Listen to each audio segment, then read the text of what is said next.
አሰላሙ አለይኩም ወራህመቱላሂ ወበረካቱ ድና የተከበራችሁ የቻናሌ ተከታዮች እንዴት ናቸው? ሰላም ነው ወይ? እኛ ጋር ሁሉ ሰላም ነው አልሐምዱሊላህ። ሼር ላይክ እያደረጋችሁ ለምታበረታቱን ከልብ እናመሰግናለን። ሁላችሁም ሼር እና ላይክ እያደረጋችሁ አበረታቱን ማለት ነው። አሁን ዕለት በለቀኩት ቪዲዮ ላይ የሆነ ኮሜንት አይቼ ነበረ አላስችል ብሎ ነው ዛሬ የመጣሁት ማለት ነው። በነገራችን ላይ እዚህ ጋር እንደምታዩት እህቶች አሉ፣ የእህቴ ልጆች የሰብሪና አብዱም አለች እና ይሄ ቪዲዮ ቆየት ያለ ነው። ኦልሞስት ከአንድ ወር በፊት የተቀረጸ ነው እና በጣም የእህቶች ልጆች የወንድሜ ልጅ ያለ በጣም ደስ የሚል ጊዜ ያሳለፍነው ነው እና ያ ኮሜንቱን ነው። ወደ ኮሜንቱ ስመጣ ኮሜንቱ ምን ይላል መሰላችሁ ውዶች? ለባሌ ለስራ መስሪያ ብሎኝ ወደ 400 ነው 300 ሺህ ትበል እንደዛ ልኬለት አይበቃም 1 ሚሊዮን ካልሆነ ብሎ አለኝ ያንቺን ቪዲዮ አይቼ ብላኛለች። እና እንዴት እህቴ በነገራችን ላይ እውነት ለመናገር ከባድ ነው። እዛ ሆናችሁ እዚህ እንዲህ ነው እያሉ ለእናንተ ሲሏችሁ በጣም ከባድ ነው።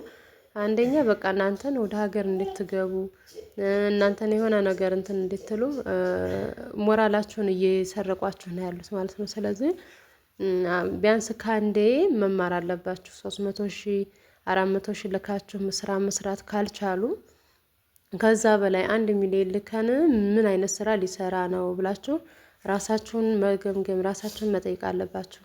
ሰው ላይ ለስራ ልኖር ካለ በቀላል ነገር በአቅሙ ልክ የሚሰራ ስራ አለ። ስለዚህ በአቅም ልክ ሰው እየሰራ እያደገ ይሄዳል። ያለ አቅም ግን 1.1 ሚሊዮን 1 ሚሊዮን ምን አይነት ስራ ሊሰራ ነው? በነገራችን ላይ የ1 ሚሊዮን ስራ የለም አለ እያልኩኝ አይደለም፣ ግን ሰው ልጅ እንዲያቅሙ ነው የሆነ ስራ የሚሰራው እንዲያቅሙ ነው። ለምን ችብ ሳይሆን ማሽኑን በ4000 በ5000 ገዝታችሁ ለምን እሱን አይሆንም? እንዳቅማችሁ ዘይታችሁንና ካላችሁ ጥሩ ቦታ ላይ ጥሩ ነገር ትሰራላችሁ። ከሌላችሁ ደግሞ በአቅማችሁ ልክ ለምን ዘይት እና ማሽናችሁን ገዝታችሁ መንገድ ላይ አጠብሱም? እንዳቅማችሁ ማለት ነው። ስለዚህ ሰው ልጅ ብዙ ብር ሳይሆን የሚያሰራው ዋናው ትልቁ ነገር ብዙ ጊዜ ተናግሬያለሁ፣ የስራ ፍላጎትና የእናንተ ሞራላችሁ ለመስራት ለመለወጥ ትልቅ ውስጣችሁ ላይ ሊኖር ይገባል ማለት ነው። እና አብዛኛዎቹ ልጆች እንደዚህ ያንቺን ቪዲዮ አይቸፋፊ ለባሌ እንደዚህ ስራ ብዬው ብር ልኬለት እስካሁን አልጀመረም። እንደዚህ በጣም ብዙ ኮሜንቶች አይቻለሁኝ በዛ እንትን ላይ ቪዲዮ ላይ። እኔ እውነት ለመናገር በቃ ከሁሉን ነገር ካያችሁት ልካችሁ የማይሰሩ ከሆኑ ባሎቻችሁ አትላኩ።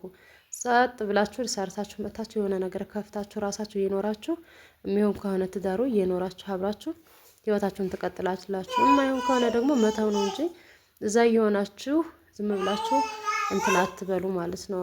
አትምጪ፣ እንደውም እህቴ አትምጪ ነው የሚለኝ፣ ስሪ ዝም ትሰሪያለሽ ስሪ ነው የሚለኝ ምናምን ብላለች። እና እንግዲህ እንደዛ የሚሉት አብዛኛዎቹ ሰዎች ወላሂ ነው የምላችሁ ወይ አግብተው ሌላ ህይወት ኖሯቸው እናንተ እንዳታውቁ ምናምን ሊሆን ይችላል። እና ሴት ልጅ ደግሞ በጣም ትጎዳለች። ሴት ልጅ አንደኛ የመውለጃ ሰዓት ይሄዳል።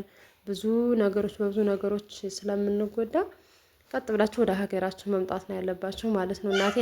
እናቴን አፈቅሽ ትላለች፣ ወደ ሀገር ግቢ ትለኛለች። እሱ ደግሞ ምን ትሰሪያለሽ አትምጪ ይለኛል።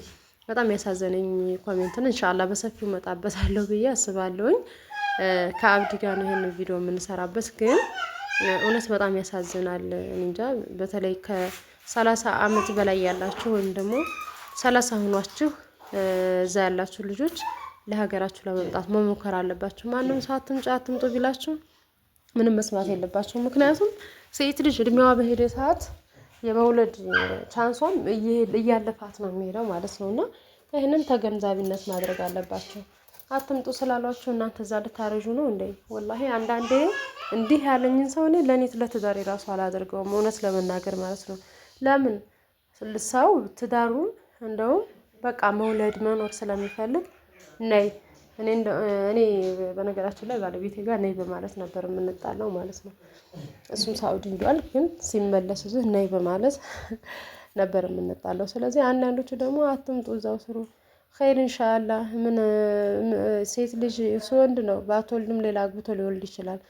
እሷስ ሴቷስ እሺ ልጅ እምቢ ካላት ምን ልትሆን ነው? ወላሂ ከባድ እኮ ነው። ከንብረቷም ከምንም ሳትሆን በቃ ለፍታ ልትወድቅ ማለት ነውና እባካችሁ አትምጡ የሚሏችሁ ባሎች እንዲሁም ደግሞ 400,000 300 200,000 20,000 አይሆንም ልካችሁ 1 ሚሊዮን ካልሆነ ስራ መስራት አይቻልም፣ እንደዛ አይደረግም እየተባላችሁ ለምትባሉ ሰዎች እባካችሁ በራሳችሁ ጭንቅላት አስቡ። ወላሂ ነው የምላችሁ። ሰው በሚላችሁ ሳይሆን በራሳችሁ አስቡ። እንደዚህ የሚሏችሁ እናንተን የማይፈልጉት ናቸው በጥቅሉ ማለት ነው። ወላሂ ትዳሩን የፈለገ ሰው ጎበዝ የሆነ ሰው በይሄን ከላክሽ በቃ በዚህ ስራ እንጀምር ይበቃናል፣ ቀጣይ ላይ አንቺ ትመጫለሽ፣ በቃ ቆራጥ አቋም ያለው ይሄ ለትዳሩ ትልቅ ቦታ ያለው ሰው ነው ማለት ነው። ስለዚህ እባካችሁ እህቶቼ፣ እኔም ስደትን የኖርኩበት ነው፣ እንዴት ተሰርቶ በምን አይነት መንገድ ብር እንደሚመጣ ነው የማውቀዋለሁኝና ራሳችሁን ለመጠበቅ ሞክሩ፣ ወደ ሀገራችሁ ለመምጣት ሞክሩ ማለት ነው።